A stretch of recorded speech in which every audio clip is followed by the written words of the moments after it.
चलो, तो देखो यार, अपन अब नेक्स्ट चैप्टर स्टार्ट कर रहे हैं। लास्ट क्लास में हमने अपना मोशन इन प्लेन खत्म कर लिया था। मैंने आपको रिलेटिव मोशन बता दिया था। उसमें हमने रिलेटेड रिवर बोर्ड प्रॉब्लम्स कर ली थी। उसमें तो किसी को कोई डाउट नहीं है ना? No sir. चलो बढ़िया। चलो बढ़िया बढ़िया भाई, बढ़िया। तो आ जाते हैं अपने नेक्स्ट चैप्टर पे, लॉज ऑफ मोशन। किसी को पता है लॉज ऑफ मोशन में क्या करना होता है, बेसिकली क्या पढ़ना है? चलो उसको छोड़ो। सबसे पहले ये बता दो, फोर्स। अगर मैं आपसे पूछूं व्हाट इज फोर्स, तो फोर्स क्या होता है? फिर डिस्कस करना शुरू करेंगे। MA वो तो फॉर्मूला हो गया। और अगर वैसे डेफिनेशन पूछूं what is force? push or a pull of an object is known as the force. बिल्कुल। यार अल्टीमेटली अगर मैं आपको कहूं ना फोर्स क्या है, तो फोर्स बेसिकली हमारा मोशन का कॉज है। अगर कोई भी ऑब्जेक्ट रेस्ट पे है, या वो कांस्टेंट वेलोसिटी से चल रहा है, या फिर वो एक्सेलरेटेड मोशन से चल रहा है, ले दे के सबका रीजन एक ही है, दैट इज फोर्स। अगर कोई ऑब्जेक्ट रेस्ट पे है तो उस पे फोर्स लग रहे होंगे, लेकिन नेट फोर्स कितना होगा? जीरो। बाकी अभी ये चीज मैं फिर से समझाऊंगा, अभी बस अभी चेक कर रहा हूं। तो अगर कोई ऑब्जेक्ट रेस्ट पे है तो उस पे मल्टीपल फोर्सेस लग रहे होंगे, लेकिन वो सब कैंसिल हो गए होंगे और नेट फोर्स जीरो आ गया होगा। अगर सिमिलरली मैं कहूं कि कोई ऑब्जेक्ट कांस्टेंट वेलोसिटी से चल रहा है, कांस्टेंट वेलोसिटी से मतलब उसकी एक्सीलरेशन कितनी होगी? Zero. जीरो। अगर एक्सीलरेशन जीरो है तो फोर्स भी कितना आएगा उसके ऊपर? जीरो। और अगर कोई ऑब्जेक्ट एक्सेलरेटेड मोशन से चल रहा है तो मतलब उस पे फोर्स लग रहे हैं और वो कैंसिल नहीं हुए हैं। तो यार ले दे के हम कहते क्या है कि फोर्स क्या है? फोर्स हमारा कॉज ऑफ मोशन है। तो पिछले चैप्टर में हमने मोशन के बारे में पढ़ा है। अब हम पढ़ेंगे कि जो ये मोशन हो रहा है, किस भी टाइप का मोशन क्यों ना हो रहा हो, अब जो ये मोशन हो रहा है उसके पीछे उसका रीजन क्या है। So that is force. तो जैसे अभी साहित्य ने कहा ये भी ठीक है, बाकी लोगों ने कहा वो भी ठीक है, कि फोर्स क्या है? अ पुश और अ पुल, या फिर ये कह लो F equals to M A, या ये कुछ भी कह लो, लेकिन अल्टीमेटली बस एक ये सिंपल चीज याद रखना, फोर्स क्या है? हमारा कॉज ऑफ मोशन है। क्या इतनी बात क्लियर है? चलो बढ़िया। अब हमारा न्यूटन का फर्स्ट लॉ क्या कहता है कि अगर भैया किसी भी ऑब्जेक्ट पे फोर्सेस जो लग रहे हैं वो बैलेंस्ड है। बैलेंस फोर्स का मतलब क्या है? बैलेंस फोर्स का मतलब है कि हमारा जो नेट फोर्स लग रहा होगा किसी भी ऑब्जेक्ट पे, वो कैसा होगा? जीरो। न्यूटन फर्स्ट लॉ कहता है कि अगर हमारे किसी भी ऑब्जेक्ट पे बैलेंस फोर्सेस लग रहे हैं तो उस केस में हमारा ऑब्जेक्ट के पास दो पॉसिबिलिटी है। कौन कौन सी दो पॉसिबिलिटी है वो देखो। भाई हमें पता है कि एफ नेट का फॉर्मूला होता है मास इनटू एक्सीलरेशन। क्या कभी भी मास जीरो हो सकता है? मास जीरो नहीं हो सकता। तो अगर एफ नेट जीरो है तो डेफिनेटली इन दोनों में से कौन सी चीज जीरो होगी? इनमें से एक्सीलरेशन जीरो होगी। अगर एक्सीलरेशन जीरो है तो मतलब मेरे पास दो केसेस बनते हैं। कौन से दो केसेस बनते हैं? पहला केस, या तो मेरा ऑब्जेक्ट रेस्ट पे रहेगा, अगर रेस्ट पे है तो रेस्ट पे रहेगा। और दूसरा केस क्या बनता है? दूसरा केस ये बनता है कि मेरा ऑब्जेक्ट यूनिफॉर्म मोशन से मूव करेगा। यूनिफॉर्म मोशन का मतलब क्या है? वेलोसिटी कांस्टेंट होना। और हमने लास्ट क्लास में ही डिस्कस किया हुआ है, वेलोसिटी में कौन कौन सी चीजें होती हैं। वेलोसिटी एक वेक्टर क्वांटिटी है। Magnitude plus direction. Magnitude plus direction, मतलब ना तो वैल्यू चेंज होनी चाहिए ना तो डायरेक्शन चेंज होनी चाहिए। तो एक बार मैं रिपीट कर रहा हूं, फिर से ध्यान से सुन लो। मैंने कहा न्यूटन फर्स्ट लॉ के अकॉर्डिंग अगर किसी भी ऑब्जेक्ट पे बैलेंस फोर्स लग रहा है तो हमारे पास दो पॉसिबिलिटी है, कि या तो ऑब्जेक्ट रेस्ट पे रहेगा या तो ऑब्जेक्ट यूनिफॉर्म मोशन से मूव करेगा। यूनिफॉर्म मोशन का मतलब है वेलोसिटी कांस्टेंट, और वेलोसिटी कांस्टेंट का मतलब है कि भाई मैग्नीट्यूड और डायरेक्शन दोनों कांस्टेंट रहेगी, वो चेंज नहीं हो सकती। लेकिन अगर किसी ऑब्जेक्ट के ऊपर अनबैलेंस फोर्स लग रहे हैं, अनबैलेंस फोर्स का मतलब क्या होगा? अनबैलेंस फोर्स का मतलब होगा कि एफ नेट की वैल्यू अब जीरो नहीं होगी। एफ नेट की वैल्यू जीरो नहीं है तो मतलब अब एक्सीलरेशन भी जीरो नहीं होगी। तो अगर एक्सीलरेशन जीरो नहीं है तो मतलब अब एक ही केस बनता है इसमें। क्या केस बनता है? कि मेरा ऑब्जेक्ट कैसे मूव कर रहा होगा? एक्सीलरेटेड मोशन से मूव कर रहा होगा। एक्सीलरेटेड मोशन का मतलब एक्सीलरेशन किसकी वजह से हो सकती है? वेलोसिटी की चेंज करने की वजह से। भाई बहुत बढ़िया। एक्सीलरेशन का मतलब होता है rate of change of velocity. Rate of change of velocity. तो मतलब मैं वेलोसिटी को कितने तरीके से चेंज कर सकता हूँ? मैं वेलोसिटी को दो तरीके से चेंज कर सकता हूँ, या तो उसका मैग्नीट्यूड चेंज कर दूं या तो उसकी डायरेक्शन चेंज कर दूं। अगर मैंने इन दोनों में से कुछ भी चेंज किया या दोनों ही चेंज किए तो उस केस में मेरी वेलोसिटी चेंज हो जाएगी, मतलब एक्सीलरेशन होगा। एक्सीलरेशन होगा तो अनबैलेंस फोर्स लगेंगे। अब पहले यहां तक चेक कर लो, यहां तक सारी बात समझ में आ रही है? Yes, sir. Yes, good. sir. अब ये जो भी कुछ मैंने लिखा है ये है Newton first law of motion. तो अभी फिलहाल आज पूरा इसी पे काम करके चलेंगे, Newton first law of motion. और F इक्वल्स टू एम में ये हमें देता है Newton second law of motion. तो अभी लॉ के बारे में हमें कुछ नहीं पढ़ना, हमें तो डायरेक्ट कॉन्सेप्ट पढ़ना है। तो ये डायरेक्ट कॉन्सेप्ट है, इसको नोट डाउन करो फिर आगे बढ़ेंगे।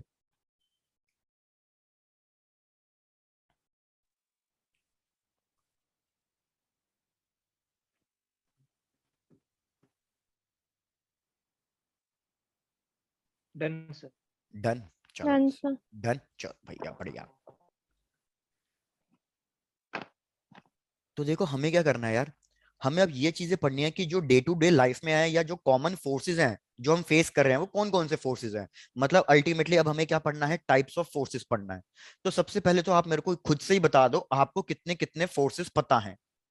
2 5 पांच? 4 4 4 4 4 चार? 4। चार हो गए, रुक जाओ। वो तो तुम बेसिक फोर्स बता रहे होगे शायद से साहित्य। मैं यस बोल सर, रहा हूँ जितने भी ग्रेविटेशन। फोर्सेस आपको पता है। वैसे तो देखा जाए तो चार फोर्सेस होते हैं जो बेसिक फोर्स होते हैं। कौन से चार बेसिक फोर्सेस होते हैं, क्या किसी को पता है? Gravitation, gravitational force, electromagnetic force Gravitation. और वीक फोर्स। Very good. अगर मैं बेसिक फोर्स की बात करूं तो हमारे पास टोटल चार फोर्सेस हैं। कौन से चार फोर्सेस हैं हमारे पास? सबसे पहला है ग्रेविटेशनल फोर्स। भाई ग्रेविटेशनल फोर्स क्या है? सबसे वीक फोर्स है चारों में से, सबसे वीक फोर्स है, लेकिन सबसे लॉन्ग रेंज में यही जाता है। भैया हमारा प्लैनेट्स तक के बीच में ग्रेविटेशनल फोर्स लग रहा है, तो ग्रेविटेशनल फोर्स की जो रेंज होती है वो लॉन्गेस्ट रेंज है। दूसरा फोर्स कौन सा होता है? दूसरा फोर्स होता है हमारे पास इलेक्ट्रोमैग्नेटिक फोर्स। तीसरा बताओ।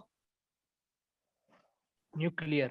Very good, weak nuclear force. और तीसरा स्ट्रॉन्ग न्यूक्लियर फोर्स, Strong मतलब चौथा nuclear. Nuclear force. ये तो हमारे पास चार मेजर क्लासिफिकेशन हो गए कि भैया अल्टीमेटली अब जो भी फोर्सेस होंगे वो इन चारों की ही कैटेगरी में आएंगे। अब जो भी फोर्सेस हम पढ़ने वाले हैं वो सब इन चारों की ही कैटेगरी में आएंगे, लेकिन अब हमें एक एक करके पढ़ना है। तो मेरे को बताओ आपको और कौन कौन से फोर्सेस पता हैं? Contact force. कॉन्टैक्ट फोर्स और So centripetal. Field force. Centripetal force, ऐसी बताते जाओ। Centrifugal. सेंट्रीफ्यूगल, और बताते जाओ। Normal force. Normal force, very good. और frictional force. Electrostatic. Frictional force, very good. Electrostatic force, tension. बढ़िया बढ़िया। तो देखो टेंशन। अब हम अभी फिलहाल मैकेनिक्स की बात कर रहे हैं। जब हम फिलहाल मैकेनिक्स की बात कर रहे हैं तो मैं चार्जेस को कंसीडर नहीं कर रहा, और अगर मैं चार्जेस को कंसीडर नहीं कर रहा तो ना तो मैं इधर मैग्नेटिक फोर्स की बात करूंगा और ना किसकी बात करूंगा, मैं इलेक्ट्रोस्टैटिक फोर्स की बात करूंगा। मैं सिर्फ उन फोर्सेस की बात करूंगा जो मेरे को किसी ऑब्जेक्ट पे लगते हुए समझ में आ सकते हैं कि भैया इस ऑब्जेक्ट पे कौन कौन से फोर्सेस लग रहे हैं मैकेनिक्स में। तो देखो सबसे पहला फोर्स जो सबसे कॉमन फोर्स है जो हम पढ़ेंगे, दैट इज वेट। एक एक करके ये फोर्स सारे एक एक करके पढ़ेंगे। दूसरा फोर्स फिर हम पढ़ेंगे भैया नॉर्मल फोर्स। तीसरा हम पढ़ेंगे टेंशन फोर्स। टेंशन फोर्स किसी को याद है? What is tension force? ये सब। चलो बढ़िया। उसके बाद फिर हम पढ़ेंगे भैया spring force, pseudo force, centripetal वगैरह फोर्स जो आप कह रहे हो वो वाला फोर्स पढ़ेंगे। और लास्ट में हम डील करेंगे फ्रिक्शन फोर्स के साथ।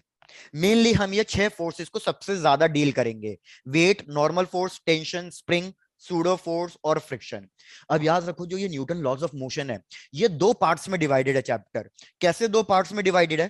पहले हम आधी चीजें पढ़ेंगे जब चीजों को हम रफ नहीं स्मूथ अज्यूम करेंगे।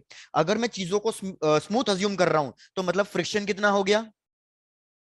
जीरो। जीरो। तो हम आधा चैप्टर बिगर फ्रिक्शन के पढ़ेंगे कि ऑब्जेक्ट पे फ्रिक्शन लग ही नहीं रहा, फ्रिक्शन जीरो है। और उसके बाद फिर हम फ्रिक्शन को कंसीडर करके चलेंगे और उसके बाद फिर हम फ्रिक्शन को पढ़ेंगे। तो अब एक एक करके ये पहले पूरा नोट डाउन कर लो, अब एक एक करके इन फोर्स को पढ़ेंगे आज। Weight, normal force, tension force, इन सब चीजों को। Done, sir. डन, बढ़िया। Done, sir.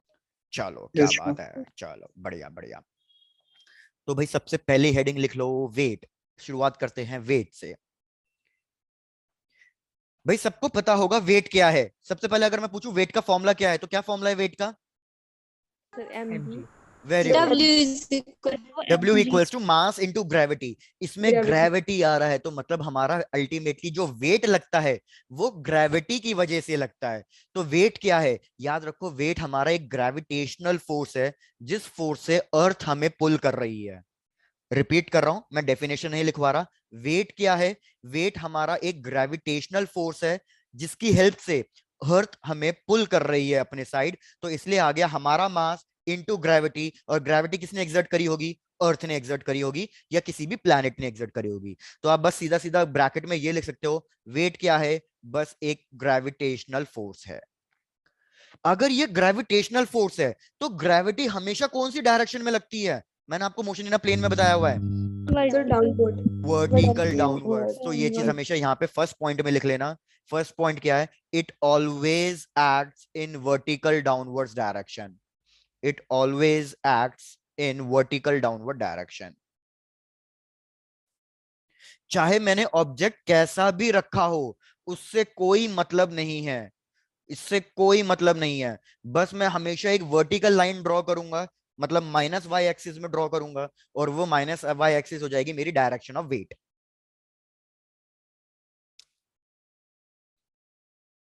भैया बताओ, चीजें क्लियर हैं?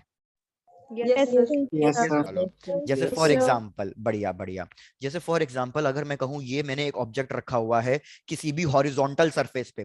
अगर ये ऑब्जेक्ट मैंने हॉरिजॉन्टल सरफेस पे रखा हुआ है, और मैं कह रहा हूं भैया इसका मास ले लो सपोज 2 kg, तो क्या आप मेरे को इसकी वेट की वैल्यू कैलकुलेट करके दे सकते हो? उसका वेट कितना होगा? Yes sir. 20. तो Yes, sir, 20 very newtons. Good. तो हम क्या करेंगे, सबसे पहले वेट हमेशा सेंटर ऑफ द ऑब्जेक्ट से मार्क कर देंगे। हम हमेशा वेट को सेंटर ऑफ द ऑब्जेक्ट से क्यों मार्क कर रहे हैं? हम हमेशा वेट को सेंटर ऑफ ऑब्जेक्ट से इसलिए मार्क कर रहे हैं क्योंकि हमें पता है प्रैक्टिकल में हर एक ऑब्जेक्ट के पास कुछ ना कुछ साइज वगैरह होता है, लेकिन हम ऑब्जेक्ट का साइज वगैरह कंसीडर नहीं कर रहे। इस ऑब्जेक्ट को हम किस में कन्वर्ट कर रहे हैं? एक पॉइंट में कन्वर्ट कर रहे हैं। तो इसलिए हम हमेशा सेंटर से मार्क करेंगे, और वेट डाउनवर्ड्स डायरेक्शन में होगा। वेट का फॉर्मूला मास इंटू ग्रेविटी, तो 2 इंटू ग्रेविटी की वैल्यू फिलहाल के लिए 10 ली, तो हमने आ गई 20 न्यूटन। अब ये वाला एग्जाम्पल तो इंपॉर्टेंट है ही, लेकिन सबसे ज्यादा जो इंपॉर्टेंट एग्जाम्पल मिलेगा हमें वो ये वाला मिलेगा, कि एक इंक्लाइन प्लेन है, इसका सपोज कुछ भी एंगल गिवन है मेरे को थीटा। अब इस इंक्लाइन प्लेन के ऊपर अगर मैं कोई भी बॉक्स रख रहा हूं, तो मेरे को बताओ इसमें वेट मार्क कौन सी डायरेक्शन में करूं? इसका सपोज मास ले लो m, तो मेरे को वेट मार्क करके बताओ, वेट कौन सी डायरेक्शन में मार्क करूं इस केस में? downward तो याद रखो, वेट मैंने जैसे भी बोला, ऑब्जेक्ट चाहे कैसा भी रखा हो उससे कोई मतलब नहीं है, वेट हमेशा सेंटर ऑफ द ऑब्जेक्ट से नीचे की तरफ मार्क कर दूंगा मैं। That is W equals to mg। अब इंक्लाइन प्लेन वाले क्वेश्चन में देखो क्या करना पड़ेगा। इंक्लाइन प्लेन वाले क्वेश्चन में हमेशा इस वेट को हम स्प्लिट करेंगे दो पार्ट्स में, जैसे हमने मोशन इन अ प्लेन में किया है। तो मैं इधर वेट को स्प्लिट कर रहा हूं दो पार्ट्स में, ये मैंने स्प्लिट कर दिया। अगर हम मैं वेट को स्प्लिट कर रहा हूं दो पार्ट्स में, तो एक बन जाएगा कंपोनेंट जो परपेंडिकुलर आ रहा है प्लेन के, और एक कंपोनेंट ऐसा आएगा जो पैरेलल आ रहा है प्लेन के। तो मुझे बताओ परपेंडिकुलर कंपोनेंट की वैल्यू कितनी होगी और पैरेलल कंपोनेंट की वैल्यू कितनी होगी? आपको ये बताना है, what will be the value of perpendicular component and parallel component? sin Perpendicular की mg sin theta होगी और parallel की mg cos theta। Very good. यार फर्स्ट ऑफ ऑल सब अपना माइक म्यूट पे रखें, जो जो आंसर कर रहे हैं सिर्फ वही अपना माइक आंसर करते वक्त वो रख लें, बहुत डिस्टरबेंस आ रहा है। एंड आई थिंक वो आरुषि की साइड से आया है अभी। चलो, तो यार अगर मैं इस फोर्सेस को दो पार्ट्स में स्प्लिट कर दूं, मैंने आपको मोशन इन अ प्लेन में भी समझाया था कि ये वाला एंगल और ये वाला एंगल, ये दोनों एंगल सेम होते हैं। जितना बड़ा मैं एंगल ये वाला ओपन करूंगा, उतना इन दोनों के बीच में गैप आएगा। तो जिसके साथ भी एंगल बनता है उसके साथ कौन सा टर्म आता है? कॉस थीटा आता है। तो ये हो जाएगा हमारे पास mg cos थीटा, और ये वाला कंपोनेंट जो बचा वो हो जाएगा mg sin थीटा। तो अगर मैं बोलूं कौन से कंपोनेंट की वजह से या कौन से फोर्स की वजह से ऑब्जेक्ट नीचे स्लाइड कर रहा है, नीचे की तरफ गिर रहा है, तो भैया वो mg sin थीटा की वजह से नीचे गिर रहा है। और कौन सा कंपोनेंट है, कौन सा फोर्स है जिसकी वजह से ऑब्जेक्ट इस इंक्लाइन प्लेन के ऊपर ही रखा हुआ है, वो इस इंक्लाइन प्लेन से कांटेक्ट ब्रेक नहीं कर रहा है, तो वो कौन सा फोर्स है? mg cos theta. mg cos theta की वजह से वो इंक्लाइंड प्लेन के ऊपर ही रहेगा और mg sin थीटा की वजह से वो नीचे गिरेगा। क्या फोर्सेस को स्प्लिट करने का तरीका समझ में आ गया? Yes, sir. Yes, sir. अब मैं आपको एक Yes, चीज sir. बताता हूँ, अब जब आप ये लॉज ऑफ मोशन चैप्टर पढ़ रहे हो तो इसके अंदर बहुत से क्वेश्चन ऐसे आएंगे, बहुत से केसेस ऐसे आएंगे जब आपको बहुत सारे फोर्सेस को स्प्लिट करना पड़ेगा। तो उसमें आप कंफ्यूज हो जाओगे हमेशा कि एंगल बन किसके साथ रहा है, क्योंकि जिसके साथ एंगल बनेगा उसी के साथ कॉस थीटा लेंगे। तो पहले ये तो पता चले कि एंगल बन किसके साथ रहा है। तो मैं आपको एक शॉर्ट ट्रिक बता रहा हूं, आप उस शॉर्ट ट्रिक को नोट डाउन करके रखो। इसकी हेल्प से अगर कभी भी आपको फोर्स स्प्लिट करना पड़े तो आपको दिक्कत नहीं आएगी कि कब किसके साथ एंगल बन रहा है। देखो शॉर्ट ट्रिक क्या है। शॉर्ट ट्रिक सीधी सीधी ये है कि आप है ना ऐसे 8 क्वाड्रेंट्स बना लो। ऐसे करके आप 8 क्वाड्रेंट्स बना लो। आप देखो 8 क्वाड्रेंट्स बन रहे हैं, 1 2 3 4 5 6 7 8। इस तरीके से 8 क्वाड्रेंट बन रहे हैं। याद रखना अब ये शॉर्ट ट्रिक है, कोई लॉजिक नहीं है। मैं सीधे सीधे क्या कह रहा हूं, इसके हर एक ऑल्टरनेट एंगल्स, हर एक को छोड़कर एक, हर एक ऑल्टरनेट एंगल्स हमेशा सेम होगा। क्या ये बात क्लियर हुई है? Yes, Yes, sir. yes, तो बस इतनी सी ट्रिक याद रखना कि जब भी मेरे को एंगल फाइंड करना होगा तो बस मैं ये ट्रिक लगा लूंगा। जैसे फॉर एग्जांपल मैं पिछला वाला क्वेश्चन सॉल्व करके दिखाता हूं आपको ट्रिक की हेल्प से।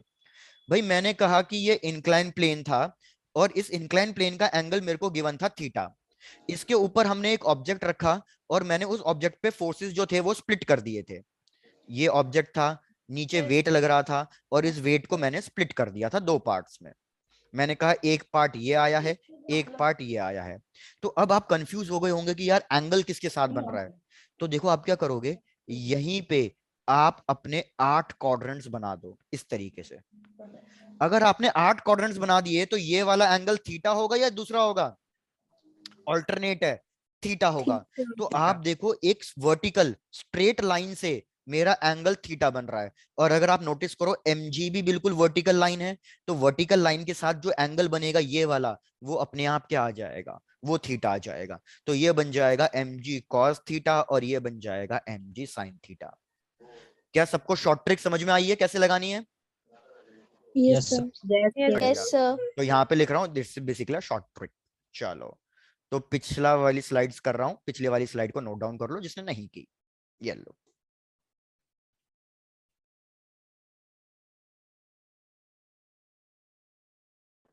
सर कर ली। कर ली निशांत, बढ़िया, sir. डन। चलो क्या बात।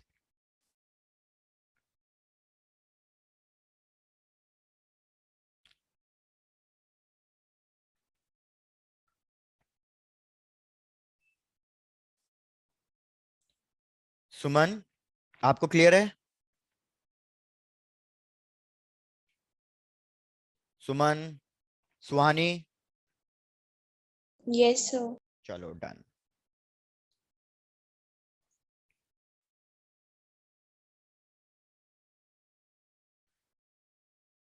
हाँ संजना बिल्कुल, जो हमारा ऑब्जेक्ट स्लाइड कर रहा है that is due to the component of a weight, कि एक वेट के कंपोनेंट की वजह से नीचे स्लाइड कर रहा है। अगर वेट का कोई कंपोनेंट इस साइड लगेगा ही नहीं तो मेरा ऑब्जेक्ट स्लाइड नहीं करेगा कभी भी।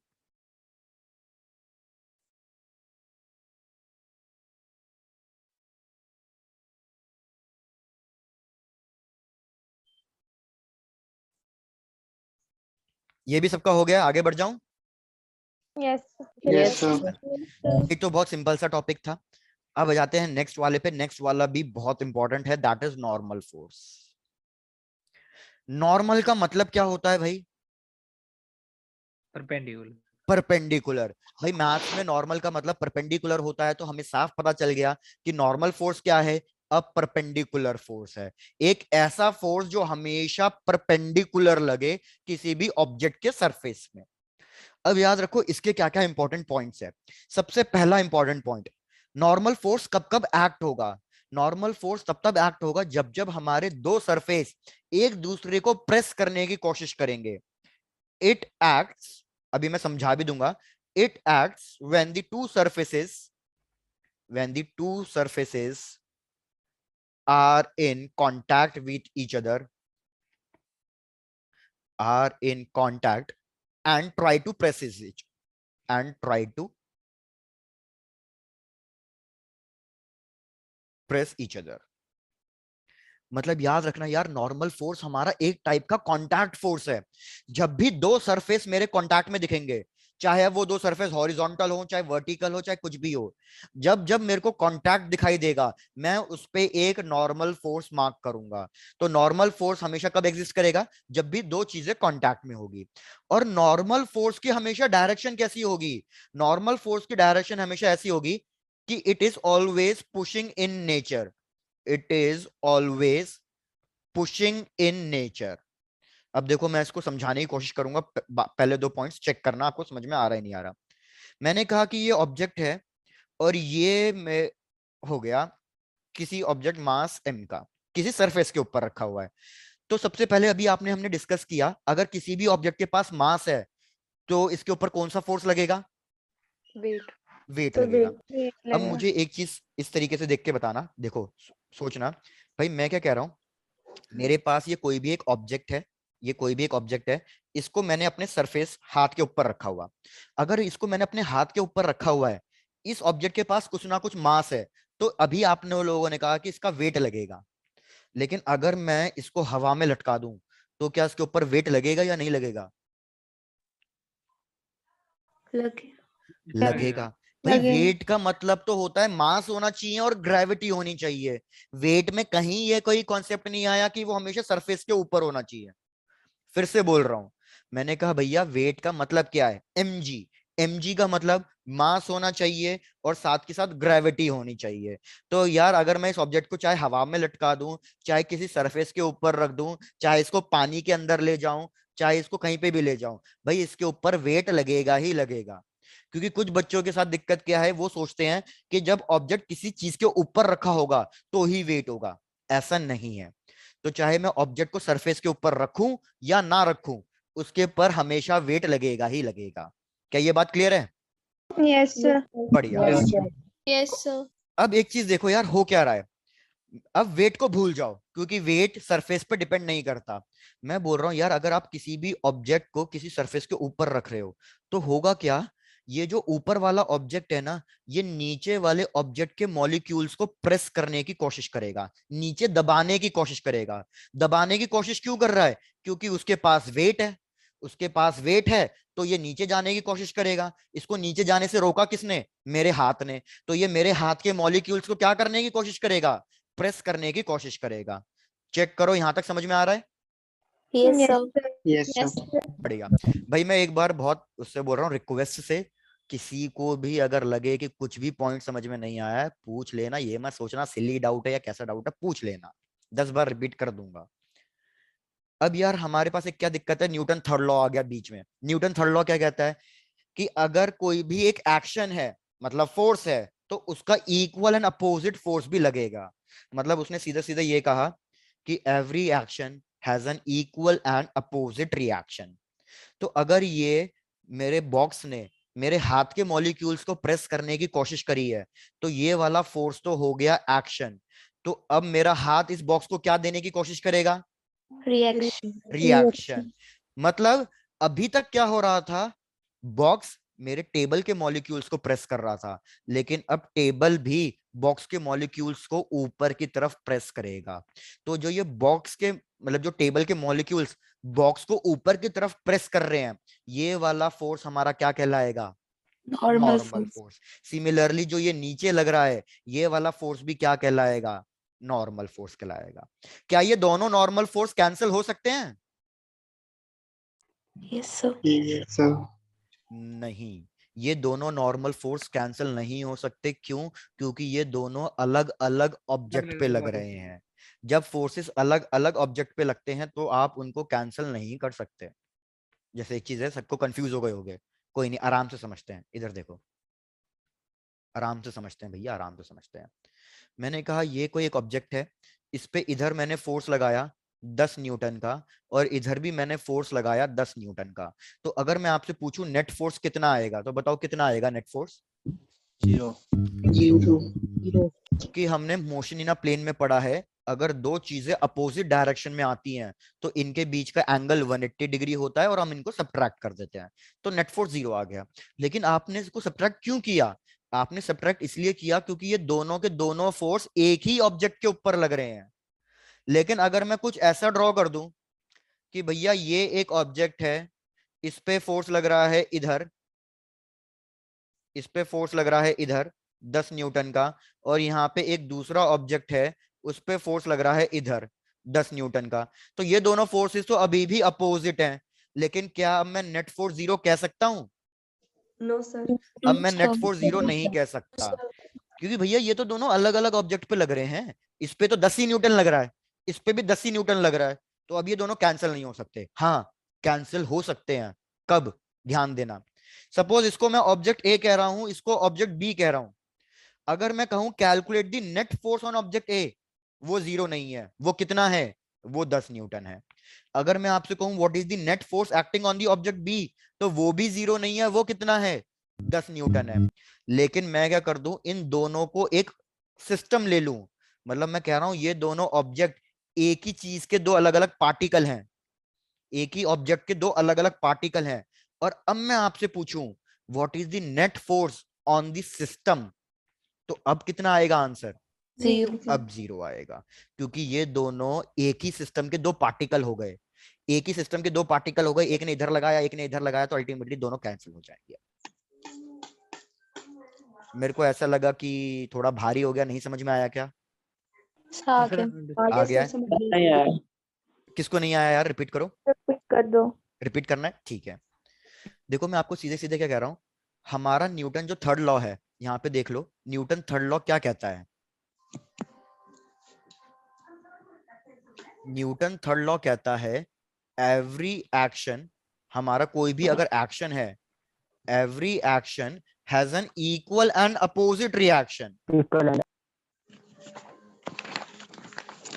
लेकिन ये स्टेटमेंट अधूरी है, ये इनकम्प्लीट स्टेटमेंट है, इक्वल अपोजिट डायरेक्शन। क्योंकि भैया लोग कंफ्यूज हो जाते हैं, लोग क्या करते हैं एक ही बॉडी पे बना देते हैं। गलत। पूरी स्टेटमेंट होगी every action has an equal and opposite reaction but they both act on two different object. Opposite reaction क्या लिख रहा हूं मैं अभी? Equal and opposite reaction but they act on two different bodies.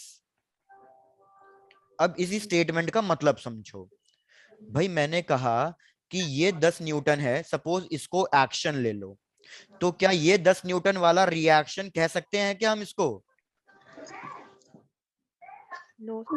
याद रखो, इसको हम रिएक्शन नहीं कह सकते। क्यों नहीं कह सकते? क्योंकि एक्शन और रिएक्शन इक्वल तो आ रहा है, अपोजिट भी आ रहा है, लेकिन ये दो अलग अलग ऑब्जेक्ट पे नहीं लग रहा।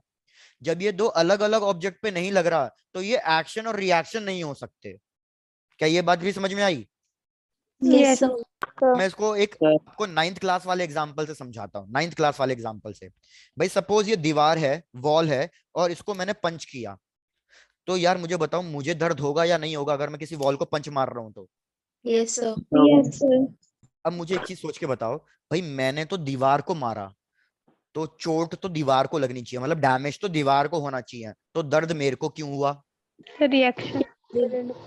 तो हुआ क्या? मैंने फोर्स दिया वॉल को, तो ये हो गया एक्शन। वॉल ने मेरे को वापस से फोर्स दिया, तो ये क्या हो गया?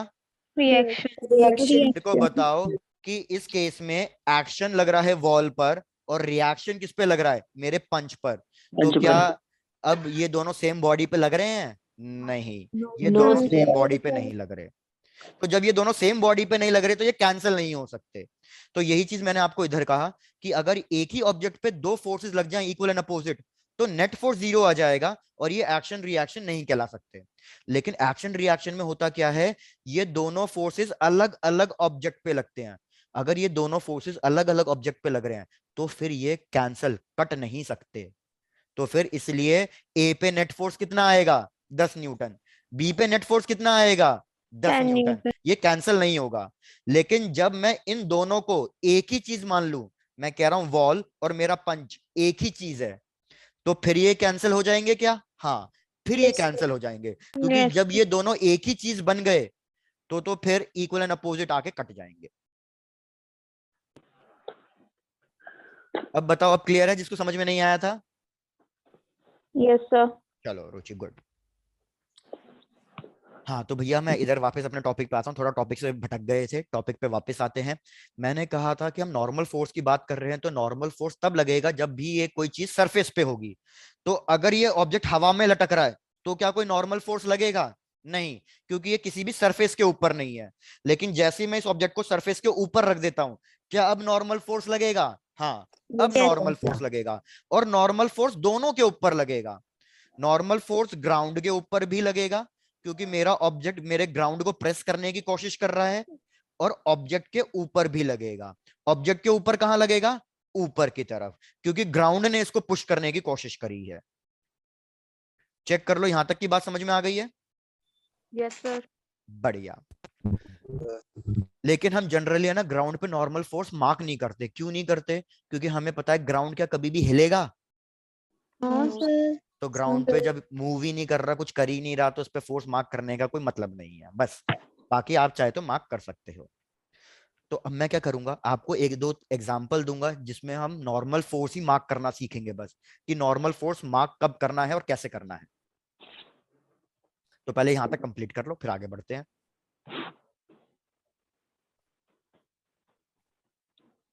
Done, sir. डन, बहुत बढ़िया। भाई बाकी लोग? Yes. Sir, done. Yes, Done, sir. sir. Yes, sir. Yes, sir. बढ़िया बढ़िया बढ़िया बढ़िया बढ़िया बढ़िया। इसको मैं रब कर रहा हूं।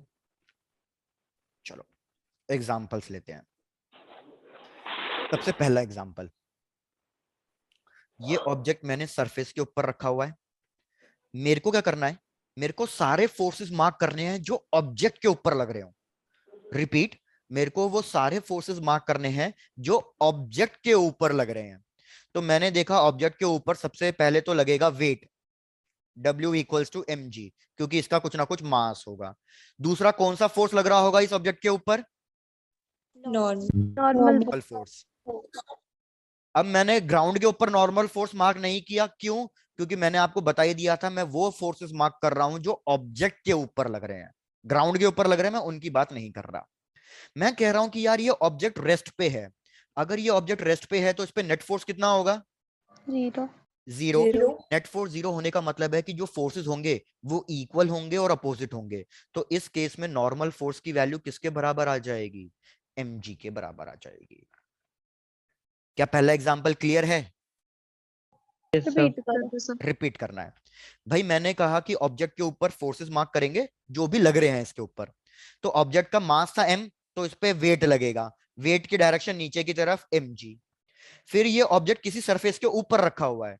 ये ऑब्जेक्ट किसी सरफेस के ऊपर रखा हुआ है, तो जो मेरा हाथ है वो इसको पुश करने की कोशिश करेगा ऊपर की तरफ, तो एक नॉर्मल फोर्स लगेगा। अब नॉर्मल फोर्स और वेट दोनों कैसे आ रहे हैं? दोनों अपोजिट डायरेक्शन में आ रहे हैं। मैंने कहा कि ये ऑब्जेक्ट रेस्ट पे है। रेस्ट पे है तो नेट फोर्स कितना होगा?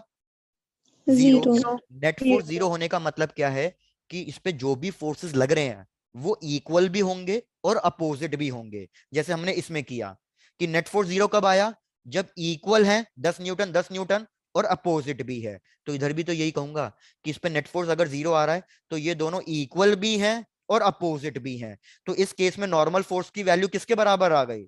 वेट के बराबर आ गई, mg के बराबर आ गई। है ना भैया? अब तो क्लियर है? Yes, sir. Yes, sir. अब देखो दूसरा एग्जाम्पल। दूसरा एग्जाम्पल, भाई मैंने ले लिया इंक्लाइन प्लेन। इंक्लाइन प्लेन अब आपका पीछा नहीं छोड़ेगा, या आपका पूरा मैकेनिक्स पीछा चलता ही रहेगा। ये इंक्लाइन प्लेन लिया, ये एक ऑब्जेक्ट लिया जो सरफेस के ऊपर रखा हुआ है, इसका मास m है। फिर से वही करना है। ऑब्जेक्ट के ऊपर कौन कौन से फोर्सेस लग रहे हैं आपको वो मार्क करने हैं। तो मेरे को बताओ कौन कौन से फोर्सेस लग रहे होंगे इसके ऊपर? So weight or normal force? Eight normal very force. Good. तो सबसे पहले लग रहा होगा वेट, तो वेट को मैंने कर दिया स्प्लिट दो पार्ट्स में,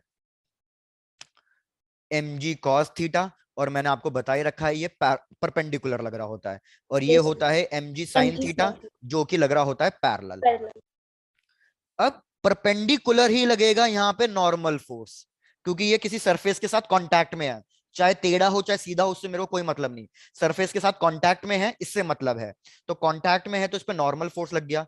तो मेरे को इस क्वेश्चन में बताओ, अगर मैं कहूं कि ऑब्जेक्ट रेस्ट पे है या कुछ भी कर रहा है, तो नॉर्मल फोर्स इस में किसके बराबर होगा? नॉर्मल फोर्स के अपोजिट। हाँ मैं बोल रहा हूँ नॉर्मल फोर्स की वैल्यू बताओ, नॉर्मल फोर्स किसके बराबर होगा? Sir mg cos theta. तो आप खुद देखो, ये mg ऑब्जेक्ट मेरे cos- हाथ पे ऐसे रखा हुआ है, आप सब थोड़ा सा इमेजिन कर लो। मैं कह रहा हूं ये ऑब्जेक्ट मेरे हाथ पे ऐसे टिल्टेड रखा हुआ है। अब मेरे को एक बार बताओ, चाहे भले ही ऑब्जेक्ट नीचे स्लाइड कर जाए, मुझे कोई मतलब नहीं, क्या ऑब्जेक्ट ऐसे ऐसे मूव कर रहा है क्या? No sir. तो ऑब्जेक्ट इस डायरेक्शन में तो रेस्ट पे है ना, ये वाली Yes. डायरेक्शन में तो ऑब्जेक्ट रेस्ट पे है। तो Yes, अगर sir. इस वाली डायरेक्शन में ऑब्जेक्ट रेस्ट पे है, तो मतलब इस डायरेक्शन के अंदर जो भी फोर्सेस लग रहे हैं वो इक्वल होंगे और कैसे होंगे? अपोजिट होंगे। Opposite. तो इस केस में नॉर्मल फोर्स आप सबको पता चल गया कि नॉर्मल फोर्स किसके बराबर होगा? MG. mg cos थीटा के mg बराबर cos. होगा। तो भैया दूसरा एग्जांपल भी क्लियर है? Yes, sir. Yes. इन दोनों को कंप्लीट करो, फिर तीसरा एग्जांपल देता हूं।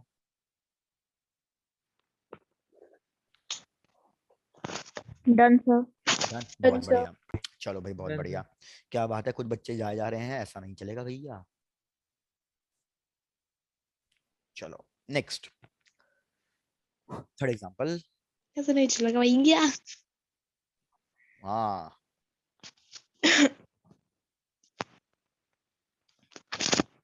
चलो नेक्स्ट एग्जांपल है, ऑब्जेक्ट को कर दिया इसका मास ले लिया कुछ भी 2 kg, या ऐसा करते हैं वैल्यूज नहीं लेते, पहले वेरिएबल्स के साथ ही लेते हैं। मास ले लिया m, और मैं कह रहा हूं कि इसके ऊपर मैंने एक फोर्स लगाया 100 न्यूटन का, इसके ऊपर एक फोर्स लगाया 100 न्यूटन का। तो मेरे को इस केस में बताओ कि इस केस में नॉर्मल फोर्स कितना आएगा अगर ये ऑब्जेक्ट रेस्ट पे है तो? वेट तो mg है, ठीक है, ऐसा लगने लगा। ठीक है स्नेहा, वेट तो mg है, फिर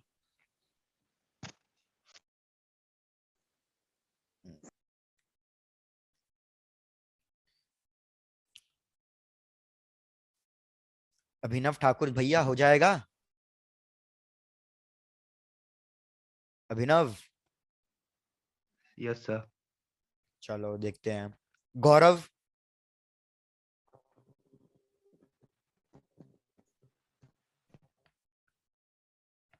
गौरव कुछ नहीं आया। अंजलि,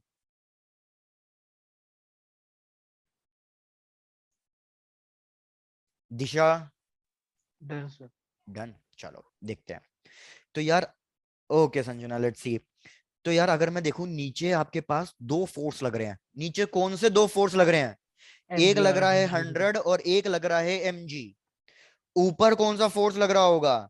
ऊपर लग रहा होगा नॉर्मल फोर्स। भाई अगर ऑब्जेक्ट मेरा रेस्ट पे है तो मेरा एफ नेट 0 आना चाहिए। एफ नेट 0 होने का मतलब क्या है कि फोर्सेस इक्वल होने चाहिए और अपोजिट होने चाहिए। यार मैंने आपको मोशन इन अ प्लेन में जब रिलेटिव मोशन कराया था, तब मैंने आपको ये चीज बहुत अच्छे से बताई थी कि अगर कोई दो वेक्टर क्वांटिटी सेम डायरेक्शन में आती हैं, तो इन दोनों के बीच का एंगल होता है 0 डिग्री। तो हम इन दोनों को क्या कर देते हैं? ऐड। और अगर कोई दो वेक्टर क्वांटिटीज अपोजिट डायरेक्शन में है, तो इन दोनों के बीच का एंगल होता है 180 डिग्री। तो उस केस में हम इन दोनों को क्या करेंगे? Subtract. सबट्रैक्ट करेंगे। बिल्कुल। तो मेरे को बताओ कौन से दो फोर्सेस है जो नीचे की तरफ लग रहे हैं? सर एक 100 और एक mg। एक 100 और एक mg। तो इन दोनों को आपको ऐड करना पड़ेगा। ऊपर की डायरेक्शन में कौन सा दिख रहा है आपको? नॉर्मल। Normal normal force. तो आपको नॉर्मल को सब्ट्रैक्ट करना पड़ेगा, और ये एफ नेट कितना आना चाहिए? 0 आना चाहिए। तो मतलब सीधा सीधा मैं कहूंगा कि नॉर्मल फोर्स 100 प्लस mg के बराबर होगा। मतलब ऊपर एक ही फोर्स आ रहा है, ये फोर्स इन दोनों के बराबर होगा, एडिशन के बराबर होगा। क्या थर्ड वाला एग्जांपल भी समझ में आया? Yes sir. तो एक लास्ट एग्जांपल दे रहा हूं यहीं पे, अब इसमें गलती मत करना, देख लेना। भाई मैंने कहा ये दीवार है, वॉल है, और यहाँ पे कोई ऑब्जेक्ट रखा हुआ है। इस ऑब्जेक्ट का मास है m।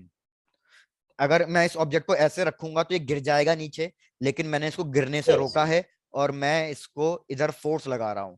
कितना फोर्स लगा रहा हूं? सपोज इधर ले लो, मैं फोर्स लगा रहा हूं 20 न्यूटन का। तो आपको बताना है what will be the value of normal force. Normal force इस केस में कितना आएगा?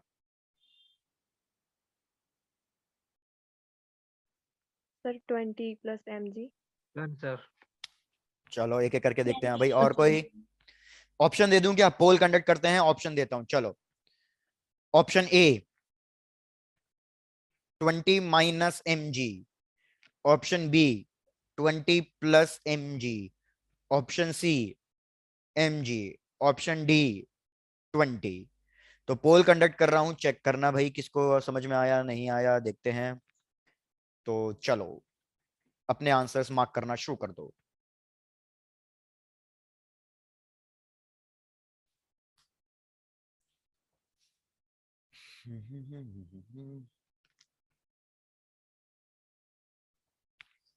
सब फटाफट आंसर करना, ज्यादा टाइम नहीं दूंगा, 30 सेकेंड्स का ही पोल रखेंगे।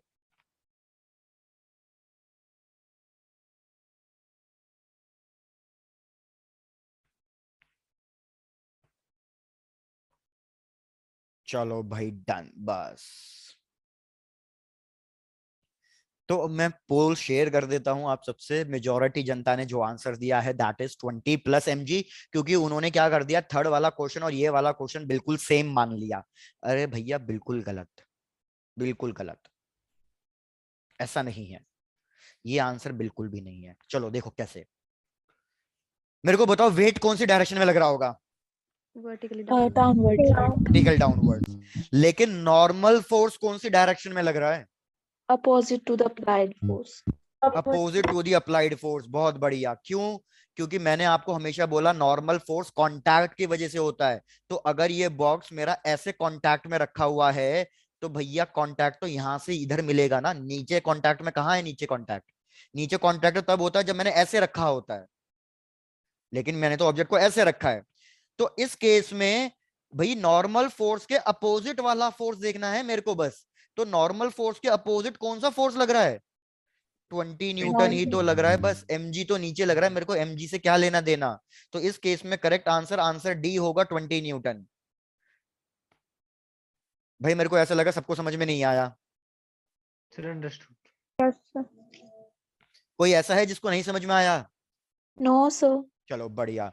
भाई एक एक करके नाम ले रहा हूं, फिर भी बता देना किसी को डाउट हो। महक, हर्षिता, हेमराज, मृदुल। Yes sir. चलो सर समझ आ गया। आ गया, बढ़िया है भाई, बढ़िया है।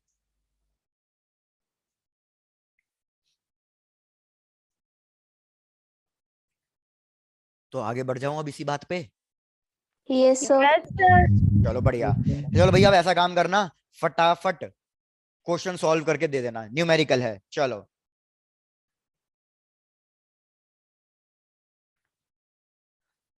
इस न्यूमेरिकल की हेल्प से मैं आपको यह समझाना चाहूंगा कि हम इक्वेशन को कैसे सॉल्व करेंगे। भाई मैंने कहा कि ये ग्राउंड है, फिर एक दीवार है, यहाँ पे रखे हुए हैं दो अलग अलग ऑब्जेक्ट। इस तरीके से अज्यूम कर लो कि ये दो अलग अलग ऑब्जेक्ट रखे हुए हैं। इस वाले ऑब्जेक्ट का मास m1, इस वाले ऑब्जेक्ट का मास m2, और हमें सारी वैल्यूज दी हुई हैं कि हमारा जो m1 है वो 10 किलो का है, m2 जो है वो 20 kg है, और यहाँ पे मैंने एक फोर्स लगाया हुआ है 100 न्यूटन का। आपको क्या क्या फाइंड करना है? Find the forces exerted on the blocks, मतलब इन ब्लॉक्स पे कितने कितने फोर्सेस लग रहे हैं, exerted on the blocks by the ground and the floor, by the ground and the wall। Sir 100 Newton सिर्फ M1 पे लग रहा है। हाँ 100 न्यूटन सिर्फ m1 पे लग रहा है। तो ऐसा करता हूं, एक क्वेश्चन मैं सॉल्व करा देता हूं, नेक्स्ट क्वेश्चन आप खुद से ट्राई कर लोगे, ठीक है? कर लिया सर, कर कर लिया। Yes, लिया? sir. अरे क्या बात है। वैसे इतनी जल्दी होने वाला नहीं था साहित्य, फिर तो मतलब शायद से कहीं गलती करी होगी, इतनी जल्दी हो नहीं सकता। कर लिया है तो बाकी बहुत अच्छी बात है यार। मैं आपका का सर। चलो ऐसा करते हैं साहित्य, फिर तुम मेरे को समझाना। चलो मेरे को बताओ m1 पे कितने फोर्सेस लग रहे हैं साहित्य? M1 में सर एक नॉर्मल की तरफ ऊपर N1 लग रहा है, हाँ और एक 100 न्यूटन लग रहा है। ठीक है, एक नीचे की तरफ 10 kg 10 g लग रहा है, वेट जो है उसका mg। ठीक है। और एक से M2 की वजह से नॉर्मल लग रहा है N2। अरे क्या बात है साहित्य, मतलब पूरा सही किया भाई, बहुत बढ़िया। फिर तो सब लोग देखो फोर्सेस कौन कौन से लग रहे हैं, ये मैं m1 के लिए ड्रॉ कर रहा हूँ। m1 पे आपको दिख रहा है एक 100 न्यूटन लग रहा है। दूसरा क्या लगेगा? दूसरा इस पे वेट लगेगा नीचे की तरफ। वेट की वैल्यू होती है mg, तो 10 इंटू 10, वेट कितना लिख दूं मैं? 100 न्यूटन। अब ये देख के बताओ कि m1 किस किसके साथ टच में है, किस किसके साथ कांटेक्ट में है। तो बताओ वो किस किसके साथ कांटेक्ट में है? सर ग्राउंड के साथ और दूसरा के साथ एक तो ग्राउंड के साथ है और एक दूसरा ये एक M2 के साथ है, तो दो कांटेक्ट में हैं तो दो नॉर्मल फोर्स लगेंगे। तो एक नॉर्मल फोर्स ऊपर लगेगा ग्राउंड की वजह से, तो मैं इसको NG कह देता हूं। NG क्यों कहा? कि ग्राउंड की वजह से लग रहा है। और एक नॉर्मल फोर्स इस पे इधर लगेगा M2 की वजह से, इसको N कर देता हूं। भाई मैंने कहा कि ये जो ऑब्जेक्ट है ये इक्विलिब्रियम पे है, रेस्ट पे है, मूव नहीं कर रहा। अगर ये ऑब्जेक्ट मूव नहीं कर रहा तो सारे के सारे फोर्सेस कैसे होंगे? Equal and Opposite. तो NG की वैल्यू किसके बराबर? NG के अपोजिट कौन सा फोर्स आ रहा है? Weight 100 newton. N के अपोजिट कौन सा फोर्स आ रहा है? 100 Newton. 100 न्यूटन आ रहा है। तो मेरे को ये वाला फोर्स NG और N निकालना था M1 पे और M2 पे। तो M1 का पूरा काम खत्म हो गया। चेक कर लो M1 के लिए कोई दिक्कत? No sir. बढ़िया। अब यहीं पे मैं M2 के लिए भी ड्रॉ कर रहा हूं, M2 के लिए भी देख लेना। भाई M2 भी मेरा देखा जाए तो एक तो सबसे पहले नीचे लग रहा होगा वेट M2G, और इसकी वैल्यू हो जाएगी 200 न्यूटन। अब मैं अगर आपसे पूछूं M2 कितनी जगह से कांटेक्ट में है, तो बताओ कितनी जगह से कांटेक्ट में है? तीन जगह से कांटेक्ट में है, एक ग्राउंड, एक वॉल और एक M1। तो पहले तो हम यहाँ पे मार्क कर देते हैं कि भैया ये ग्राउंड ने इस पे फोर्स दिया, इसको NG2 ले लो, क्योंकि मैं यहाँ पे NG ले चुका हूं पहले से इसलिए। फिर दूसरा एक वॉल ने दिया होगा, तो इसको NW ले लेते हैं कि भैया वॉल ने दिया है। और एक तीसरा किसने दिया होगा? M1 ने।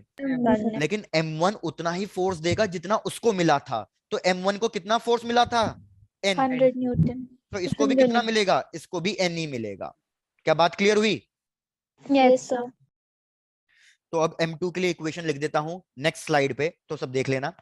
सबसे पहले हॉरिजॉन्टल एक्स एक्सिस की बात करते हैं। मेरे को बताओ एक्स एक्सिस में कितने फोर्स दिख रहे हैं और कौन कौन से दिख रहे हैं?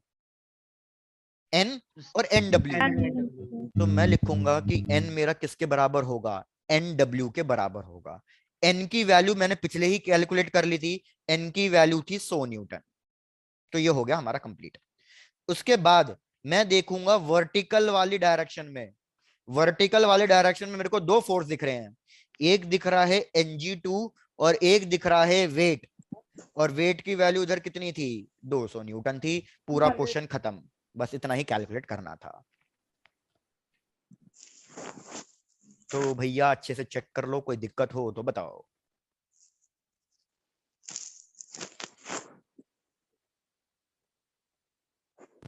सर M2 एक बार रिपीट करना। M2 रिपीट करना है। M2 में सबसे पहले मैंने क्या किया, मैंने वेट मार्क कर दिया क्योंकि इसके पास मास है। वेट हमेशा नीचे लगेगा, 200 न्यूटन, M इंटू जी कैलकुलेट कर लिया। उसके बाद मैंने देखा M2 दो जगह से कांटेक्ट में है, रेड कलर से ड्रॉ कर रहा हूं। एक तो M2 इधर कांटेक्ट में है, एक M2 ग्राउंड के साथ टच में है, और एक M2 दीवार के साथ टच में है। तो जहां जहां टच होगा वहां वहां नॉर्मल फोर्स लगेगा। तो एक तो इसको M1 ने दिया, M1 ने कितना दिया? जितना भैया उसको मिला था, एक्शन एंड रिएक्शन है ना। तो M1 को कितना मिला था? N मिला था। तो M2 को भी कितना मिलेगा? N ही मिलेगा। ग्राउंड ने टच किया है तो ग्राउंड के साथ मैंने नॉर्मल फोर्स बना दिया NG2, क्योंकि इसको ग्राउंड अलग दे रहा होगा, इसको ग्राउंड अलग दे रहा होगा, क्योंकि दोनों का मास अलग अलग है। और फिर एक दीवार दे रही होगी, तो दीवार ने इसको, वॉल ने कितना दिया? NW दिया। अब मेरे को एक्स एक्सिस में दो फोर्स मिल गए, वाई एक्सिस में दो फोर्स मिल गए। इन दोनों फोर्सेस को मैंने इक्वल कर दिया और अपना आंसर निकाल दिया। ठीक है? अब Yes, sir. यस चलो सर। बढ़िया बढ़िया भाई बढ़िया। तो जैसे ही कंप्लीट हो जाए बता देना, फिर आगे एक और क्वेश्चन देता हूँ, उसको ट्राई कर लेना। Done sir. Done done sir. भाई, बहुत बढ़िया। सर। अरे बढ़िया बढ़िया बढ़िया। Done sir. Done, sir. अरे हाँ, बच्चे की जान ले लो।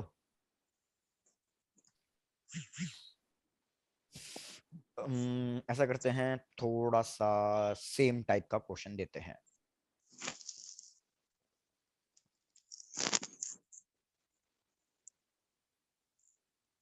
सेम वैल्यूज ले लो, M1 M2 कि भैया M1 की वैल्यू क्वेश्चन ने कहा 10 kg, M2 की वैल्यू 20 kg। और इधर फिर से वही कि मैंने फोर्स लगाया 100 न्यूटन का। अब की बार मैंने क्या कर दिया, एक फोर्स मैंने इधर लगाया टेढ़ी डायरेक्शन में, इस तरीके से। कितने एंगल पे लगाया? 37 डिग्री पे लगाया। कितना लगाया, कितना ले लूं इसको? 40 50 किलो कितना? 50 50? तो चलो यार लो 40 50 यार, तुमने बोला इसलिए ले लिया, देख लेना अपने आप। 50 ले लिया। फिर से वही काम करना है। Find the force exerted on the block by the ground and the wall, मतलब अल्टीमेटली नॉर्मल फोर्स फाइंड करने हैं सारे। चलो, क्वेश्चन को बस हल्का सा डिफिकल्ट बना दिया मैंने। सर ये 50 न्यूटन M2 पे लग रही है। हाँ, 50 न्यूटन M2 पे लग रही है, और कितने एंगल पे लग रही है? 37 डिग्री के एंगल पे लग रही है, वो भी ऊपर वाले से, ऊपर वाले से एंगल दिया हुआ है।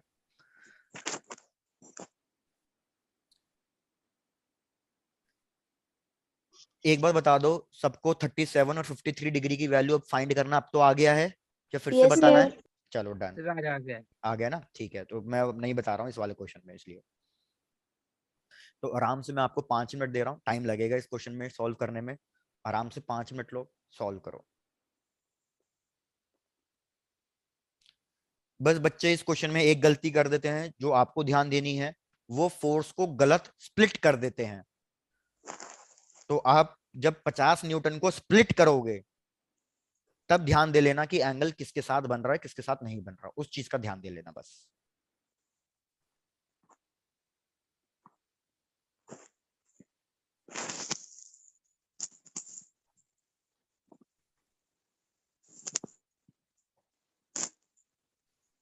तब तक मैं किसी बच्चे को पकड़ता हूं और उससे थोड़े से गप्पे मारता हूं। संजीव,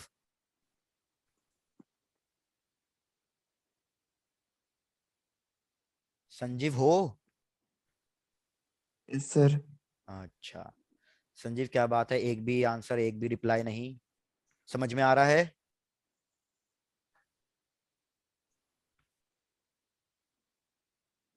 कुछ नहीं बोला संजीव। वेद, वेद, यस सर। भाई तुम्हारा फोन बहुत बज रहा है, कौन इतने मैसेज कर रहा है तुम्हें?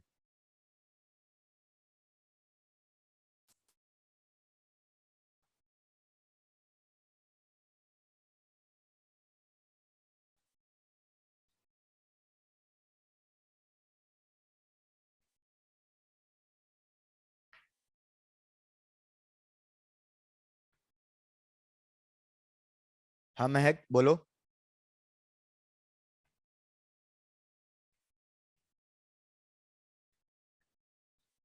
भाई जैसे ही किसी का आंसर आ जाए बता देना।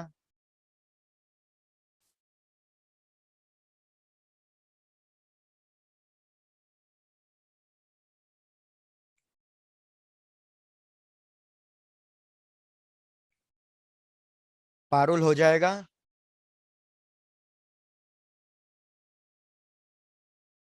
पीयूष?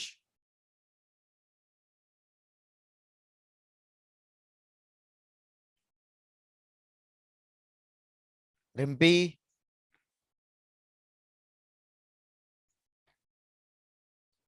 भाई बहुत तगड़ा सन्नाटा छा गया है, कोई रिप्लाई करने के लिए तैयार नहीं है। Yes done. डन, चलो देखते हैं साहित्य। साहित्य अलग ही फॉर्म में चल रहे हो, बढ़िया बढ़िया। आस्था? चलो भाई लेट्स डिस्कस, हो गया टाइम, चलो। देखो अब फोर्सेस मार्क करेंगे कि फिर से कौन कौन से फोर्सेस लग रहे हैं M1 के ऊपर और कौन कौन से फोर्सेस लग रहे हैं M2 के ऊपर। तो अगर मैं देखूं कि कौन कौन से फोर्सेस लग रहे हैं भैया M1 के ऊपर, तो M1 के ऊपर मुझे दिख रहा है कि सबसे पहले तो नीचे लगेगा वेट, और वेट कितना होगा? 100 न्यूटन। 10 जी। यहाँ पे भी फोर्स कितना लग रहा है? 100 न्यूटन। अब M1 दो जगह से कांटेक्ट में है, एक ग्राउंड के साथ और एक M2 के साथ। तो इस वाले में तो बिल्कुल पिछला वाला ही क्वेश्चन बन के आ गया सेम। तो मैं डायरेक्टली लिख देता हूं यहाँ पे, Ng1 हो जाएगा W के बराबर, जो कि है 100 न्यूटन, और N हो जाएगा 100 न्यूटन के बराबर। ये तो पिछला वाला की तरह हो गया। बस चेंज किस में आएगा? चेंज आएगा M2 के लिए। तो M2 के लिए क्या करेंगे, नेक्स्ट स्लाइड पे ड्रॉ कर रहा हूं, उसके लिए देखना कोई दिक्कत नहीं होनी चाहिए, कोई डाउट हो तो पूछ लेना। हाँ चल बोलो। हाँ चल, क्या डाउट है आपको? कोई डाउट नहीं है? अच्छा, गलती से हाथ ऊपर हो गया। चलो, तो M2 के ऊपर देखते हैं। तो यार अगर M2 के ऊपर देखें तो सबसे पहले नीचे लग रहा होगा वेट, और इसका वेट कितना होगा? 200 न्यूटन। उसके बाद इस पे एक नॉर्मल फोर्स इधर लग रहा होगा, जैसे हमने पहले मार्क किया था, Ng2 ग्राउंड ने दिया, एक इसको M1 ने दिया, M1 उतना ही देगा जितना इसको मिल रहा था, और उसके बाद एक वॉल ने दिया Nw। लेकिन अब एक फोर्स और था जो 50 न्यूटन का लग रहा था। 50 न्यूटन का फोर्स ऐसे लग रहा था करीब।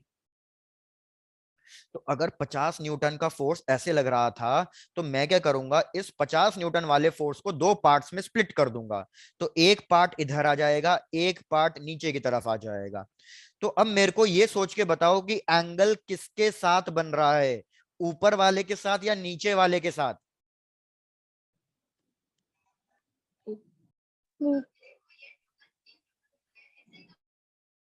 तो भाई अगर आप एक चीज नीचे वाले नोटिस के साथ। करो, एक चीज नोटिस करो, मैंने कहा कि ये मेरा फोर्स लग रहा था, ये मेरा फोर्स लग रहा था 50 न्यूटन का।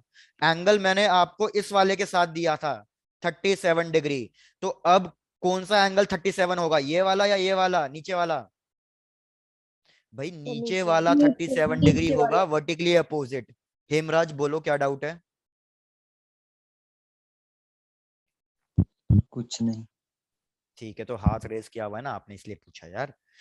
तो नीचे वाले के साथ 37 डिग्री बनेगा, तो ये वाला हो जाएगा हमारे पास, इधर एक और फोर्स आ जाएगा 50 cos 37, 50 cos 37, और इधर हो जाएगा 50 sin 37। जरा मेरे को 50 cos 37 और 50 sin 37 की वैल्यू कैलकुलेट करके बताओ कितनी आ रही है। तो 50 cos 37 हमारे पास हो गया 50 cos 37 की वैल्यू होती है 4/5। बिल्कुल, तो ये हो गया 40 न्यूटन। 50 sin 37 की वैल्यू कितनी होती है? 3/5। तो ये हो गया हमारे पास 30 न्यूटन। तो इधर हो गया 30, इधर हो गया 40। चलो, अब देख के बताओ। ठीक है इमरान, अब देख के बताओ कि पहले y का कैलकुलेट कर लेते हैं, वर्टिकल वाले का। मेरे को y एक्सिस में देख के बताओ कौन कौन से फोर्स ऐड होंगे और कौन सा सब्ट्रैक्ट होगा।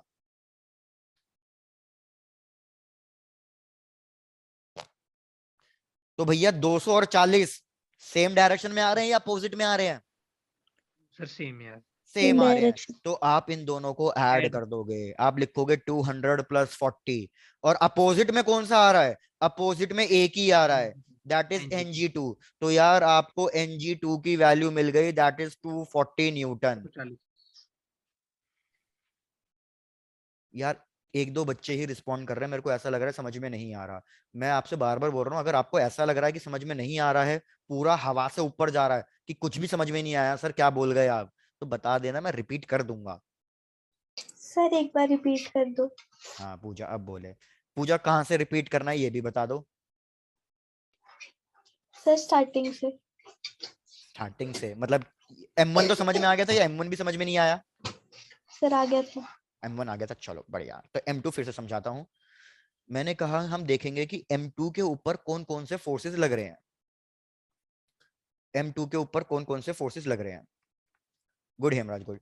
तो सबसे पहले पूजा याद रखना, हमेशा नीचे की तरफ तो वेट लगेगा। वेट का फॉर्मूला मास इनटू ग्रेविटी। इसका मास था 20, ग्रेविटी की वैल्यू 10, तो ये कितना हो गया? ये हो गया 200 न्यूटन। 200 न्यूटन। उसके बाद अब पूजा एक बात देख के बताओ, M2 कितनी जगह से कांटेक्ट में है? पूजा M2 कितनी जगह से कांटेक्ट में है, कितनी जगह से टच हो रहा है वो? तो यार अगर आप देखो, ये 3 जगह से टच हो रहा है, एक इधर और एक नीचे से। तो टोटल कितने नॉर्मल फोर्स आएंगे? टोटल 3 नॉर्मल फोर्स आएंगे। एक आएगा M1 की वजह से, एक आएगा ग्राउंड की वजह से, और एक आएगा वॉल की वजह से। तो यही चीज मैंने यहां करी। मैंने एक नॉर्मल फोर्स मार्क कर दिया वॉल की वजह से, Nw। एक नॉर्मल फोर्स मैंने मार्क कर दिया ग्राउंड की वजह से, Ng2। और एक नॉर्मल फोर्स मैंने मार्क कर दिया M1 की वजह से, जो कि है N। ये सब फोर्सेस तो लग ही रहे थे, लेकिन साथ के साथ एक और फोर्स लग रहा है इस पे। कौन सा फोर्स लग रहा है? ये 50 न्यूटन वाला फोर्स लग रहा है। अब 50 न्यूटन वाले के साथ दिक्कत क्या है? जो ये 50 न्यूटन का फोर्स लग रहा है, ये किसी एक एंगल पे लग रहा है। लेकिन मैं क्या करूंगा, मैं तो एक्स एक्सिस के लिए अलग से कैलकुलेट करूंगा और वाई एक्सिस के लिए अलग से कैलकुलेट करूंगा। तो इसके लिए हम क्या करेंगे, जो ये फोर्स लग रहा था ना किसी एंगल पे, हम इसको स्प्लिट कर देंगे दो पार्ट्स में। कौन से दो पार्ट्स में स्प्लिट कर देंगे? एक एक्स एक्सिस में स्प्लिट कर देंगे और एक वाई एक्सिस में स्प्लिट कर देंगे। तो मैंने क्या किया, एक स्प्लिट कर दिया इधर, इधर स्प्लिट होगा, और एक स्प्लिट होगा नीचे की तरफ। अब हमें देखना था एंगल किसके साथ बना है। तो मैंने आपको एंगल का तरीका भी बताया कि एंगल कैसे बन रहा है। अगर ऊपर वाले के साथ 37 बन रहा है, तो नीचे वाले के साथ 37 बनेगा, वर्टिकली अपोजिट एंगल। जिसके साथ एंगल बनता है वो हमेशा कॉस होता है। तो ये हो जाएगा 50 कॉस 37, और ये वाला हो जाएगा 50 साइन 37। पूजा चेक करके बताओ, यहां तक क्लियर है? Yes sir. बढ़िया। अब पूजा एक चीज सोच के बताओ, मैंने आपको सारे फोर्सेस मार्क कर दिए, इस 50 वाले का काम खत्म हो गया, इस 50 वाले को रब कर दो, इस 50 वाले का काम खत्म। अब आप सिर्फ इतना देख के बता दो कौन कौन से फोर्सेस हैं जो नीचे की डायरेक्शन में, मतलब ऊपर या नीचे वाई एक्सिस में लग रहे हैं, और कौन कौन से फोर्सेस हैं जो एक्स एक्सिस में लग रहे हैं। तो पूजा पहले वाई एक्सिस के लिए सॉल्व किया। वाई एक्स में मेरे को दिख रहा है कि ऊपर Ng2 लग रहा है, नीचे 200 और 40 लग रहा है। नीचे दो फोर्सेस लग रहे हैं, तो ये दोनों ऐड हो जाएंगे, ऐड हो गए, और ऊपर एक ही लग रहा था Ng2, तो वो हो गया उसके बराबर। पूजा अब समझ में आ गया? Yes sir. बढ़िया। अब ऐसा करो हेमराज, तुम बहुत बोल रहे हो, जरा मेरे को एक्स एक्सिस का सॉल्व करके बताओ। हेमराज। Yes sir. हाँ, चक दे फट्टे, अब मेरे को एक्स एक्सिस का बता दो।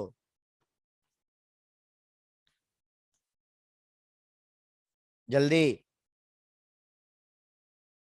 एक्स एक्सिस में देखो पहले तो कौन कौन से सेम डायरेक्शन में आ रहे हैं। तो भैया NW इधर, और ये जो 30 न्यूटन निकाला वो भी किधर, वो भी इधर। तो मेरे पास इक्वेशन क्या आएगी कि NW और 30 न्यूटन ये दोनों ऐड हो जाएंगे, क्योंकि ये दोनों भैया सेम डायरेक्शन में लग रहे हैं। ये इक्वल्स टू किसके बराबर होगा हेमराज, इतना बता दो बस। भैया उल्टे डायरेक्शन में कौन लग रहा है? एक ही तो लग रहा है, N। तो NW हमें निकालना है, NW की वैल्यू हो जाएगी N+30। अब जरा पीछे देख के बताओ, हमने N की वैल्यू निकाली थी, N की वैल्यू कितनी आई थी? 100। 100 न्यूटन। 100 तो ये हो जाएगा 100 + 30, तो ये हो गया भैया 130।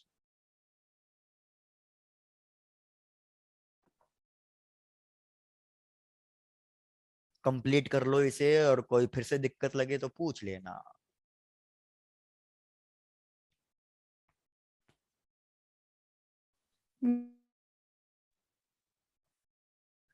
अंकिता मैडम, आप बताइए, आपको समझ में आ गया? Yes sir. बढ़िया। अर्चिता? Yes sir. ठीक है। ध्रुव? Yes sir. हाँ, ठीक है।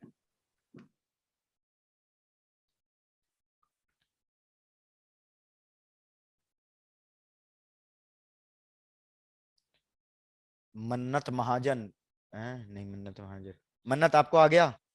Yes sir. चलो ठीक है।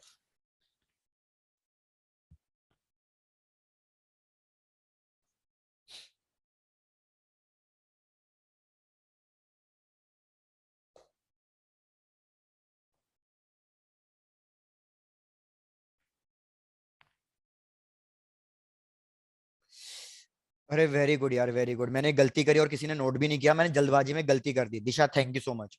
यार N+30 होगा या N-30 होगा? Sir minus. तो कोई बोला क्यों नहीं? सर अभी बस डाउट आया ही था। आया ही था। तो भैया इधर +30 है, इधर ले जाओगे तो -30 हो जाएगा। तो ये हो जाएगा 70 न्यूटन। मैं थोड़ा भावनाओं में बह गया, जल्दबाजी में मैंने गलत कर दिया।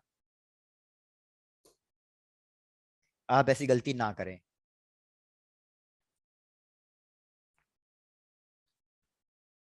धन्यवाद दिशा, धन्यवाद। महेश? ठीक है भैया। महेश ने नहीं बोला भैया, मेरा रिप्लाई नहीं दिया महेश ने।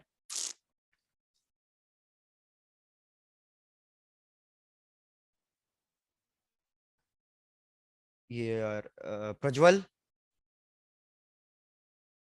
Yes, sir. क्लियर है आपको? Yes, sir. चलो ठीक है यार, तो बढ़िया।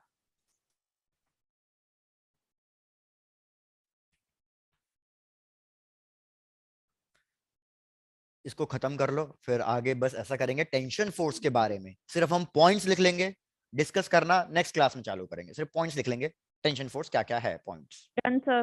डन, चलो। तो भाई अब नेक्स्ट हेडिंग लिख लो, टेंशन फोर्स, तीसरा फोर्स टेंशन फोर्स।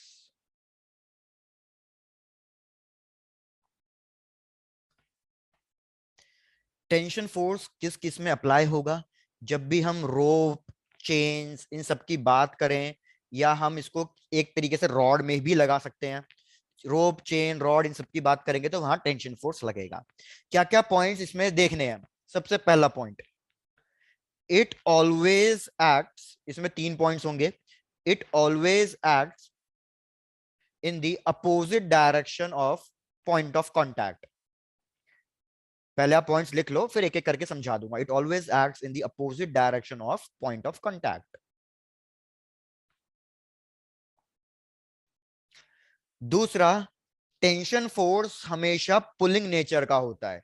जैसे नॉर्मल फोर्स हमेशा कैसा था? पुश नेचर का था, वेरएस टेंशन फोर्स हमारा कैसा होगा? पुल नेचर का होगा। और third point, if a string is massless and frictionless या inelastic,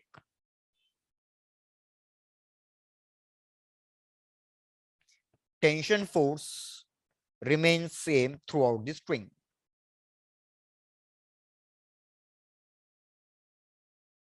Tension force remains same throughout the string.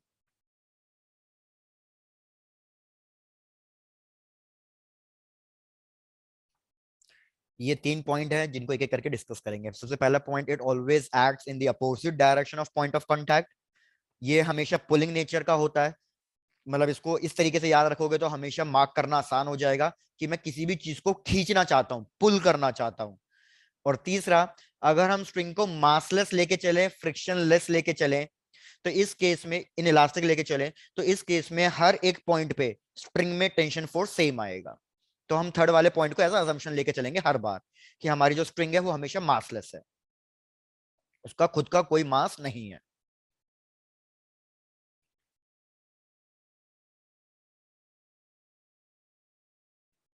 हो गया भैया? Yes sir. Yes sir. चलो डन। अभी एक चीज देख लो बस यार, अब ये एक ऑब्जेक्ट है और मैंने यहाँ पे एक स्ट्रिंग कनेक्ट कर दिया। तो आप मेरे को ये सोच के बताओ, अगर ये कोई ऑब्जेक्ट है और मैंने यहाँ पे कोई रस्सी लगा दी है, स्प्रिंग लगा दिया है, तो इस स्प्रिंग की हेल्प से मैं इस बॉक्स को किधर मूव करा सकता हूँ, लेफ्ट में या राइट में? Sir right. राइट। राइट में। भाई सबको ये चीज समझ में आनी चाहिए, क्या मैं रस्सी की हेल्प से किसी भी ऑब्जेक्ट को धक्का दे सकता हूं? नहीं, हम रस्सी की हेल्प से कभी भी किसी ऑब्जेक्ट को धक्का नहीं दे सकते। रस्सी की हेल्प से हम ऑब्जेक्ट को हमेशा खींच सकते हैं। मतलब अल्टीमेटली मैं क्या कहना चाह रहा हूं कि हम स्प्रिंग की हेल्प से किसी भी ऑब्जेक्ट को पुश नहीं कर सकते, हम स्ट्रिंग की हेल्प से हमेशा ऑब्जेक्ट को पुल कर सकते हैं। तो मेरे को टेंशन फोर्स ऐसी डायरेक्शन में मार्क करना है कि जिसकी हेल्प से मैं इस ऑब्जेक्ट को मूव करा सकूं। तो अभी मैंने समझाया था कि मैं स्ट्रिंग की हेल्प से ऑब्जेक्ट को पुश तो कर नहीं सकता, तो मतलब ये ऑब्जेक्ट लेफ्ट हैंड साइड तो जाएगा नहीं, इसको खींच सकता हूं। तो इसको अगर मैं खींचूंगा तो मतलब टेंशन फोर्स कौन सी डायरेक्शन में लगेगा, लेफ्ट में या राइट में? वो लगेगा राइट में। चाहे तो पहले वाले पॉइंट से देख लो कि ये पॉइंट ऑफ कांटेक्ट के अपोजिट लगता है। क्या क्लियर होगी ये वाली बात? Yes Yes, sir. Sir. Yes sir. Done. बस आज इतना ही रखते हैं, इससे ज्यादा नहीं रखते, नहीं तो दिमाग दिमाग के परखच्चे उड़ जाएंगे। मेरे को लग रहा है आज तुम्हारे लिए बहुत ज्यादा ओवरडोज हो गया है ये। Yes, sir. हाँ ठीक है। और मेरे बोलने की बस देर थी कि आज बस इतना ही। हेमराज ने कहा सर गुड नाइट, चलो टाटा बाय बाय, उसने पहले गुड नाइट मैसेज कर दिया, बेशरम। तो भैया आज के लिए इतना ही, tata bye bye, take care और enjoy. Thank you, sir. Okay, Thank bye you, bye. sir.